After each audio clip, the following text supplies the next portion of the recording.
जय श्री कृष्ण। धारा चैनल पर आप सबका स्वागत है। यदि आप धारा चैनल पर नए हैं तो चैनल को सब्सक्राइब करें और बेल का आइकन प्रेस करें। इससे आपको आने वाली नई ज्ञानवर्धक वीडियो का नोटिफिकेशन मिलता रहेगा। जय श्री कृष्ण। भगवान कृष्ण जी की कृपा आप और आपके परिवार पर सदा बनी रहे, ऐसी कामना करती हूँ। आइए जानते हैं साल 2023 की आखिरी एकादशी के विषय में। आखिरी एकादशी मोक्षदा एकादशी। मोक्षदा एकादशी 2023 स्वयं भगवान श्री कृष्ण ने मार्गशीर्ष माह की मोक्षदा एकादशी व्रत को बहुत प्रभावशाली माना है। इसके फलस्वरूप साधक के साथ पितरों को भी मोक्ष मिलता है। मोक्ष प्राप्ति के लिए मार्गशीर्ष माह के शुक्ल पक्ष की मोक्षदा एकादशी बहुत महत्वपूर्ण मानी जाती है। ये एकादशी व्यक्ति को सांसारिक मोह के बंधनों से मुक्त और पितरों को मोक्ष दिलाने वाली कही जाती है। इस व्रत के प्रताप से व्यक्ति को जन्म मरण के बंधन से छुटकारा मिलता है। मृत्यु के पश्चात उसे बैकुंठ धाम में स्थान मिलता है। इस साल मोक्षदा एकादशी का व्रत 22 दिसंबर 2023 शुक्रवार को रखा जाएगा।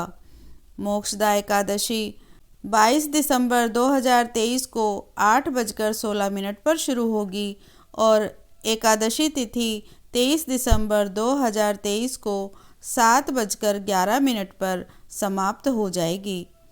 पारण का समय 23 दिसंबर को दोपहर 1:22 से 3:26 पर है। इस दिन गीता जयंती भी मनाई जाती है। आइए जाने मोक्षदा एकादशी के विषय में। मोक्षदा एकादशी के दिन गीता का ज्ञान दिया गया था, इसलिए मोक्षदा एकादशी के दिन भगवान श्री कृष्ण ने कुरुक्षेत्र में अर्जुन को गीता का ज्ञान दिया था। इस दिन गीता जयंती मनाई जाती है। मोक्षदा एकादशी के दिन मानवता को नई दिशा देने वाली गीता का उपदेश हुआ था। श्रीमद् भागवत गीता एक महान ग्रंथ है। भागवत गीता के पढ़ने से मनुष्य की अज्ञानता दूर होती है और मन आत्मज्ञान की ओर बढ़ता है। इसके पठन पाठन और श्रवण करने से जीवन को एक नई प्रेरणा भी मिलती है। आइए मोक्षदा एकादशी व्रत की विधि जानते हैं। मोक्षदा एकादशी के दिन सूर्योदय से पहले उठकर स्नान आदि से निवृत्त होकर व्रत का संकल्प किया जाता है और भगवान श्री दामोदर का पूजन किया जाता है। पूजा में घी के दिए का प्रयोग किया जाता है और दिए में थोड़ा सा खड़ा धनिया भी डाला जाता है। तुलसी की मंजरी दामोदर भगवान को अर्पित की जाती है और मिष्ठान और फलों का भोग लगाया जाता है। मोक्षदा एकादशी व्रत की कथा सुनी जाती है और रात में संकीर्तन और जागरण किया जाता है। चंदन की माला से श्री कृष्ण दामोदराय नमः मंत्र का जाप किया जाता है। मोक्षदा एकादशी के अगले दिन पूजा पाठ करने के बाद अपनी इच्छा अनुसार दान दक्षिणा भी दी जाती है। पूजा पाठ तथा दान दक्षिणा के बाद व्रत खोला जाता है और भोजन ग्रहण किया जाता है।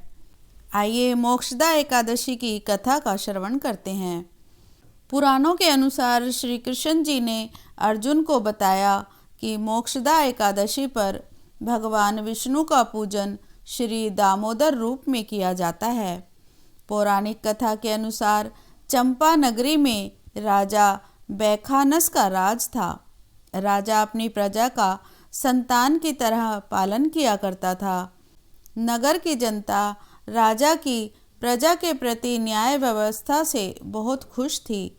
एक रात राजा ने सपने में देखा कि उनके पूर्वज नरक में यातनाएं भोग रहे हैं।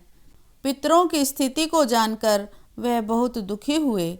सुबह होते ही उन्होंने राज्य के पुरोहित को बुलाकर पूर्वजों की मोक्ष प्राप्ति का उपाय जानने के लिए कहा। राजा के आंतरिक दुख की पीड़ा को सुनकर ब्राह्मणों ने कहा कि इस समस्या का हल पर्वत ऋषि ही निकाल सकते हैं। इसके बाद राजा बैखानस पर्वत ऋषि के आश्रम पहुँचे और नरक भोग रहे पितरों की मुक्ति का मार्ग जानने का आग्रह किया। पर्वत मुनि ने बताया कि उनके पूर्वज की ये दुर्दशा उनके पिछले जन्म में किए हुए पापों के कारण है। उन्होंने पूर्व जन्म में अपनी पत्नियों में भेदभाव किया था। अपनी बड़ी रानी के कहने में आकर राजा के पिता ने अपनी दूसरी पत्नी को ऋतुदान मांगने पर भी नहीं दिया था। उसी पाप कर्म के फल से तुम्हारा पिता नरक में गया है। राजा ने पर्वत ऋषि से कहा कि मेरे पिता के उद्धार का आप कोई उपाय बताने की कृपा करें। तब मुनि बोले कि मार्गशीर्ष मास के शुक्ल पक्ष की मोक्षदा एकादशी पर श्री हरि विष्णु का विधि पूर्वक व्रत और दान करें। इस व्रत के प्रभाव से पितर नरक से मुक्त हो जाएंगे। और मोक्षदा एकादशी पर राजा ने मुनि जी के कहने के अनुसार पूरी विधि का पालन किया, जिसके परिणाम के स्वरूप उनके पूर्वजों को मोक्ष की प्राप्ति हुई और जन्म मरण के बंधनों से मुक्ति मिल गई। तभी से यह उपवास मोक्ष प्रदान करने वाला चिंतामणि के समान है। ओम श्री विष्णुवे नमः। ओम श्री कृष्णाय नमः।